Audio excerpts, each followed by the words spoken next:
مسلمانانو ورونو عید په ورځ باندې چې موږ او تاسو جناور علالو دی چې یو څو خبرې دي. یو چې کله جناور علالولو چې دا خیال به ډېر ضرور کوو چې نور جناور د مخامخ نه وي، چې کوم چې دا جناور علالو چې دا جناور ګوشي وي، ولې چې په دې سره ډېر زیات نورو دا سخوندرانو ته نورو جناورو ته ډېر زیات تکلیف وررسي.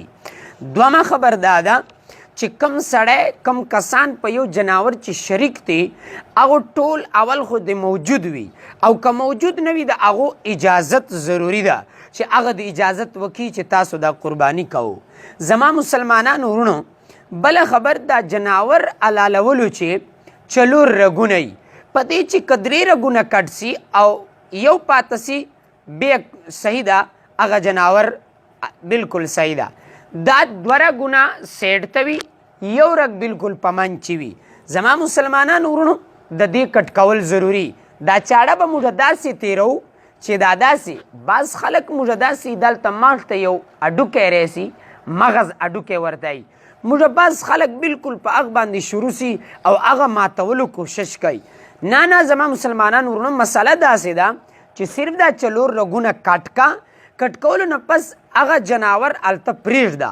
که علالولو نه پس هغه جناور په جي باندې چیګ ولې نه سي، خیر د چیګ دي سي، هېڅ پروا نسته، هغه نه به وینه تویېږي، خپله به هغه جناور واچي. موږ خلک لګیا یي د اډوکی دلته یي د جناور وال هغه ماتوي.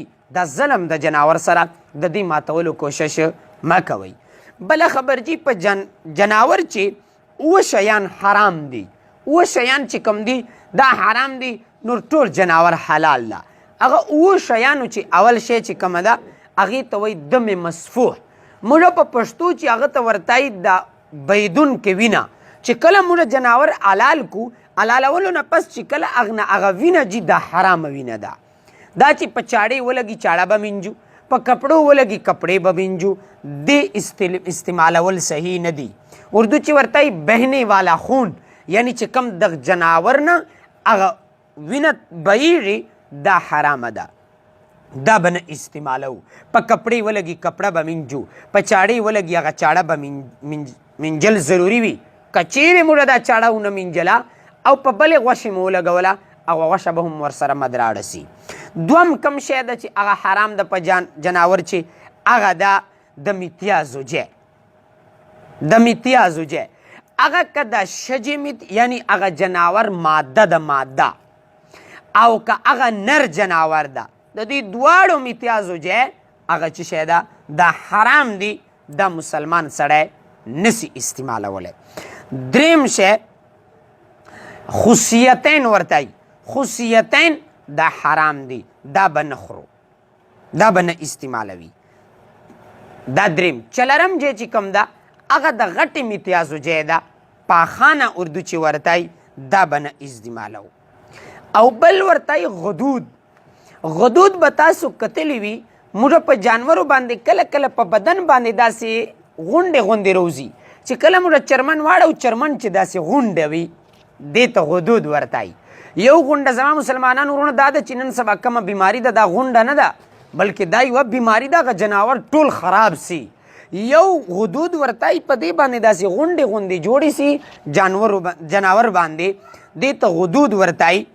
دا حرام ده، دا به نه استعمالو، دا غونډې والا غوښه دا به نه خورو، نور جناور صحیح ده.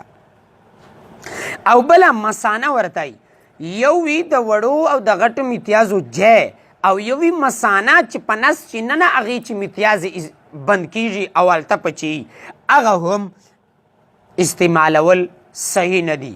او بله پیته ورته وایي، پښتو چې هغې ته تریخی ورته وایي، پیته دا به نه استعمالو. غالبا پښتو چې هغې ته تریخی ورته وایي، که پښتو دالې وري خو دا ما بیا خبره دغه کو پیته اردو چې ورته وایي دا اوه شیان چې کومه ده دا نسو استعمالولی، او دا چې کومه ده دا حرام دي، دا به مسلمانان نه استعمالی.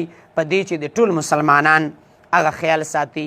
الله جل جلاله دې موږ او تاسو ته په دې خبرو باندې عمل کولو توفیق را نصیب کړي. و آخر دعوانا ان الحمد لله رب العالمین.